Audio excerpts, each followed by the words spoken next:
मैं हमेशा ही सोचता था कि हमारे इंडिया में पंजाबी समोसा ही one of the best samosa होता है। पर दोस्तों, जब मैंने मैंगलोर में आइडियल कैफे में ये समोसा खाया तो सच में दोस्तों मुझे बिलीव नहीं हुआ कि समोसे में ऐसी फीलिंग भी हो सकती है। शॉकिंग बात तो ये है कि इस समोसे की बनाने की फ्राइंग की टेक्निक भी बहुत डिफरेंट है। इसके साथ जो चटनी दी जाती है ना दोस्तों, वो कॉम्बिनेशन तो डेडली है।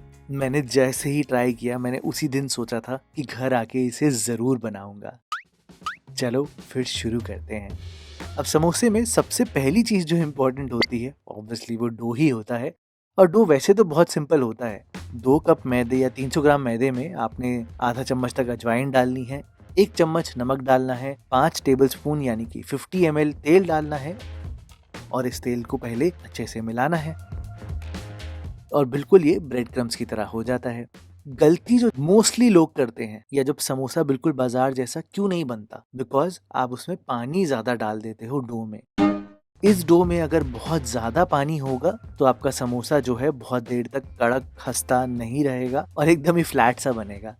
आप धीरे धीरे करके यहाँ पर आधा कप पानी डालना, और इसको कोई गूंदने की जरूरत नहीं है दोस्तों। आपको आटे को सिर्फ जोड़ना होता है समोसे में और तभी एकदम बढ़िया खस्ता रिजल्ट आता है। ये देखो अभी कितना खुरदुरा सा आटा है, बिल्कुल भी जुड़ा नहीं है। पर मैं इसको ऐसे ही छोड़ दूंगा ढककर आधे घंटे के लिए और फिर देखना इसमें जादू हो जाएगा। पब्बास पे जो बेस्ट बात थी ना समोसे की, वो ऑब्वियसली स्टफिंग थी। ये स्टफिंग बहुत डिफरेंट थी क्योंकि नॉर्थ इंडिया में आपको ऐसी स्टफिंग नहीं मिलती। बहुत छोटे छोटे डिफरेंस थे। सबसे पहले तो आप कढ़ाई में थोड़ा सा तेल डालना। इसमें मैंने थोड़ी सी हींग डाली है, 1 चम्मच जीरा, 1.5 चम्मच तक सौंफ और 2 चम्मच भरकर धनिया के दाने। ये मसाले ऑब्वियसली बेस है, जान है समोसे की, लेकिन इसी में ही आप थोड़ा सा कड़ी पत्ता जरूर डालना। आप बोलोगे कि भरत भाई ये क्या साउथ इंडियन समोसा है? अयो नहीं दोस्तों, ऐसा बिल्कुल भी नहीं है। इसका फ्लेवर बहुत यूनिक है। इस टाइम पर आप यहाँ पर एकदम फाइनली चॉप करी हुई लहसुन डालना। लहसुन का फ्लेवर बहुत अमेजिंग आता है बाकी कॉम्बिनेशन के साथ। भुनकर मैंने यहाँ पर हरी मिर्चें डाली है और हरी मिर्चों को थोड़ा बड़ा बड़ा मोटा मोटा काटना। मटर डाले हैं और मटर का कच्चापन बिल्कुल नहीं आना चाहिए समोसे में, नहीं तो आपको एक तो ड्राई ड्राई लगेगा और कच्चा किसे अच्छा लगेगा। तो यहाँ पर मटर को भुनना ज़रूर। मैंने अच्छे से रोस्ट किया है सब कुछ मीडियम फ्लेम पर और फिर यहाँ पर डाले हैं 2 मोटे मोटे कटे हुए प्याज। इन प्याज को आपको भुनना नहीं है। समोसे में प्याज का एक कॉम्बिनेशन सुन के थोड़ा सा वियर्ड लग रहा है, लेकिन सच में यही बेस्ट बात है क्योंकि हल्की हल्की ये मिठास देता है। यहाँ पर भुनना मत, सीधा ही हल्दी डाल देना, कश्मीरी लाल मिर्च पाउडर और इन सारी चीज़ों को थोड़ा सा भुनकर यहाँ पर उबले हुए आलू डाल देना। और आलू डालते ही मैंने थोड़ा सा पानी डाला है ताकि मसाले बिल्कुल ना जले। 1 चम्मच तक नमक भर कर डाला है और सारी चीज़ों को अच्छे से मिलाकर आलूओं को अच्छे से भुनना है आपने। पानी नहीं रहना चाहिए और बड़ी बड़ी जो गुठलियाँ हैं उनको भी आप मैश कर देना। जब ये स्टेज आ जाए तो गैस को बंद करना और बंद करके आपने डालना है 1 चम्मच आमचूर पाउडर, थोड़ा सा गरम मसाला और फ्रेशली कटा हुआ धनिया। सिंपल कॉम्बिनेशन है बट लहसुन, आमचूर, हींग, प्याज, इन सब का जो फ्लेवर आता है ना समोसे में, वो ही असली कॉम्बिनेशन है दोस्तों। और कड़ी पत्ता और मोटी मोटी कटी हुई हरी मिर्ची मत भूलना, नहीं तो कंप्लीट नहीं होगा। मैंने जब अपने किचन में बनाया तो सच बोल रहा हूँ, मुझे खुद बिलीव नहीं हुआ कि काफी हद तक वैसा ही टेस्ट ला पाया। अब बात करते हैं शेपिंग की। यहीं पर बहुत लोग गड़बड़ करते हैं क्योंकि ये मेहनत का काम है ना थोड़ा। तो जब आप अपना कपड़ा हटाओगे आप खुद देखोगे कि समोसे को तो पिंपल हो रखे होंगे पूरे। ये दाने बहुत जरूरी हैं दोस्तों। इसका मतलब ये है कि जो आपका मैदा है वो अच्छे से पानी एब्जॉर्ब कर चुका है। आप इसके पेड़े बिल्कुल नहीं काट सकते क्योंकि आटा इतना सख्त है, ये पेड़े जुड़ने भी नहीं वाले। मोइन भी है ना भर के इसमें, तो मेरे कहने पे इसको बड़ा सा सिलेंडर में करना और इसके छोटे छोटे पेड़े चाकू से काटना। 65 ग्राम का एक पेड़ा मैंने लिया है और इसको बेलने का तरीका ये है कि आप इसको सबसे पहले प्रेस करना, पूड़ी की तरह पहले इसको हल्का सा गोल करना, उठाना बेलना, उठाना बेलना, उठाना बेलना। एक बार ये थोड़ा गोल हो जाए ना तो अब इसको ऑब्लॉन्ग बेलना है, मतलब लंबा करना है ऊपर और नीचे से, तो बिल्कुल समोसे वाला शेप आ जाएगा। सेंटर से आपने कट करना है और ऐसे ही आपको परफेक्ट शीट मिल जाएगी। याद रखना दोस्तों कि ये थोड़ा टाइट डो है, तो इसे बेलने में थोड़ी सी मेहनत लगेगी। हाँ, पर इसे पतला ही बेलना, बहुत मोटा मत बेलना, क्योंकि फ्राई करते वक्त ये थोड़ा फूलता है। और चाहो तो मेरी तरह एक करके बिल्कुल कमर्शियल तरीके से ऐसे आप शीटें बनाकर रख सकते हो। ये सील सही से नहीं किया, चिपका नहीं सही से, तो फ्राई करते वक्त 100% फट जाएगा, इस बात की गारंटी देता हूँ मैं। तो ये चीज ध्यान से देखना कि आपने पानी अच्छे से कोने कोने में लगाना है, दोनों कोने से उठाकर चिपकाना है, और सबसे पहले टॉप वाले पार्ट में हल्का सा दबाना जरूर, ताकि यहाँ से फटे बिल्कुल भी ना। ओवरलैप कर कर इसकी जो रीढ़ की हड्डी है इसको अच्छे से प्रेस करना, यही हड्डी बेस है दोस्तों। और हाँ, इसको फाइनल बांधते वक्त ये जो जॉइंट है ये आपकी तरफ होना चाहिए। ये देखो मेरी तरफ है ना, पहले इसको अपनी तरफ घुमाना और फिर ही यहाँ पर आलू डालना।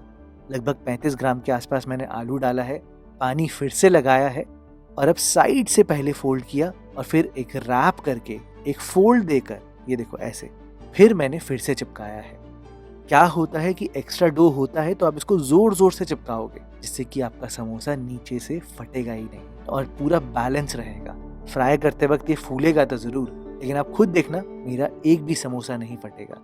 मैंने यहाँ पर दोस्तों डबल क्वांटिटी में बनाया है, और आप खुद देखना कितने समोसे मैं बनाऊंगा। मैं जब वहां पर खा रहा था तो सबसे शॉकिंग बात पता है क्या थी, कि हर टेबल पर जब समोसा आ रहा था तो सारे समोसे गर्म थे। और ये होना लगभग इम्पॉसिबल है, क्योंकि एक अच्छे समोसे को बनने में कम से कम 20 मिनट लगते हैं। तो ये तो इम्पॉसिबल है कि 5 मिनट में गर्म समोसा आ जाए। जो सीक्रेट था वो एक्चुअल में फ्राइंग में था। ये स्टेप अगर आपने सही से कर लिया तो अगर आप बिजनेस करते हो, आपका कोई रेस्टोरेंट है समोसे का, तो आपको बहुत काम आएगा। इनफैक्ट अगर घर में गेस्ट आएंगे ना तो वो भी आपसे इंप्रेस हो जाएंगे।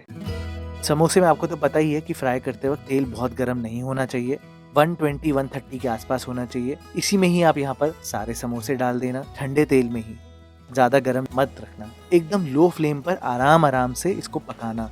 इतने सारे समोसे डालने से तेल का टेम्परेचर ड्रॉप हो जाता है और धीरे धीरे करके अपने आप ही ये हीट पकड़ता है, और तभी समोसा अंदर तक एकदम परफेक्टली पकता है।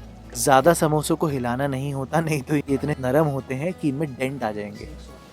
ऐसे ही आपने मीडियम फ्लेम पर इनको 15 मिनट पकाना है। घड़ी से देखकर भी पका सकते हो, मेरी गारंटी है लगभग उतना ही टाइम लगेगा। हाँ, लेकिन क्वांटिटी में बनाना, मतलब कम से कम 10 एक साथ बनाना, तब जाके वो इक्वली सही से पकेंगे। और अब आता है असली सीक्रेट पॉइंट। ये देखो मैं अब समोसे निकाल रहा हूँ। आप बोलोगे कि भरत भाई इसमें तो कलर भी नहीं आया, अभी तो कच्चे हैं समोसे। बिल्कुल दोस्तों, इन्हें आपने 80 to 85% तक पकाना है और आप निकाल लेना। 15 मिनट मैंने आपको तभी बोला, बिल्कुल घड़ी से नाप कर। निकाल के इनको ठंडा करना बहुत जरूरी है। स्टार्च जो है वो ठंडा होके बिल्कुल जेल में सख्त और हार्ड हो जाता है। और क्या होता है कि मैदे में स्टार्च बहुत होता है। ये स्टेप अगर आपने सही से किया, छोटी छोटी बातें, तो मेरी गारंटी है बिल्कुल वैसा समोसा बना लोगे। हाँ, पर याद रखना इसको ठंडा करना 5 मिनट तक। उतनी देर में आप मेरी तरह नमक पारे फ्राई कर सकते हो, ताकि आपका टाइम भी बच जाए और नमक पारे भी बन जाए। और अब फाइनल फ्राइंग के लिए तेल को एकदम गरम करना 180 डिग्री के आसपास, और इसको 5 मिनट छोटे बैच में, मतलब 5-7 समोसे ही डालकर इसको गरम गरम तेल में फ्राई करना। और फिर देखना एकदम अलग सा ही कलर आएगा आपके समोसे का। ये देखो दोस्तों, है ना एकदम मैजिक। और यही था सीक्रेट, जिससे कि हर एक की टेबल में 5 मिनट में एकदम गरम गरम समोसे आ रहे थे, और उनका टेक्सचर ही अलग था। उसे तो आप देख के बता ही सकते हो कि एकदम परफेक्ट बना है, एकदम कड़क, खस्ता, बढ़िया स्टफिंग। लेकिन उस चटनी के बिना ये रेसिपी बिल्कुल अधूरी है। चटनी बहुत सिंपल है, एकदम फ्रेश मीठा वाला नारियल आपने लेना है। अगर मीठा नहीं होगा तो बैलेंस हल्का सा ऑफ हो जाएगा, याद रखना। धनिया, हरी मिर्चें, लहसुन, थोड़ी सी अदरक, बहुत छोटी सी, नमक और पानी डालकर आपने इसको पीसना है। आज सेट, इतनी सिंपल सी चटनी है। बस वो जो नारियल की मिठास है और जो तीखापन और लहसुन का फ्लेवर, वो ही असली गेम चेंजर है दोस्तों, जिससे कि ये चटनी एकदम अलग बनती है। मैं सच बता रहा हूँ, मुझे खुद बिलीव नहीं हुआ कि यार बिल्कुल वैसा ही टेस्ट मैं कैसे ला पाया। मेरे लिए समोसा इसलिए ही अमेजिंग नहीं था क्योंकि ऑब्वियसली बहुत डिफरेंट था, पर इसलिए भी था क्योंकि फर्स्ट टाइम कोई भी रेसिपी को मैंने अपने बच्चों के साथ एंजॉय किया। सच में दोस्तों, इट इज एन एक्सपीरियंस। आप बना कर देखना, बारिशों के मौसम में आपको और आपकी फैमिली को बहुत ज्यादा पसंद आएगा।